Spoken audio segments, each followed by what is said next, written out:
شروع اللہ کے نام سے ہے جو بڑا مہربان اور رحمان ہے۔ کیا آپ جانتے ہیں نبی صلی اللہ علیہ وسلم نے کس خوفناک عذاب سے بچنے کے لیے دعا کی؟ آگے سنو کہ نبی صلی اللہ علیہ وسلم نے اس سے کیسے حفاظت کی اور یہ ہر مسلمان کے لیے کیا سبق رکھتا ہے۔ جابر بن عبداللہ رضی اللہ عنہ نے بیان کیا کہ جب یہ آیت نازل ہوئی، آپ کہہ دیجئے کہ وہ قادر ہے اس پر کہ تم پر تمہارے اوپر سے عذاب نازل کرے، تو نبی کریم صلی اللہ علیہ وسلم نے کہا، میں تیرے منہ کی پناہ مانگتا ہوں۔ پھر آیت کے یہ الفاظ نازل ہوئے جن کا ترجمہ یہ ہے کہ وہ تمہارے اوپر سے تم پر عذاب نازل کرے یا تمہارے پاؤں کے نیچے سے عذاب آ جائے۔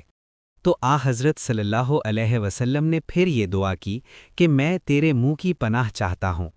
پھر یہ آیت نازل ہوئی جن کا ترجمہ یہ ہے کہ یا تمہیں فرقہ بندی میں مبتلا کر دے کہ یہ بھی عذاب کی قسم ہے، تو حضرت صلی اللہ علیہ وسلم نے فرمایا کہ یہ آسان ہے بنسبت اگلے عذابوں کے۔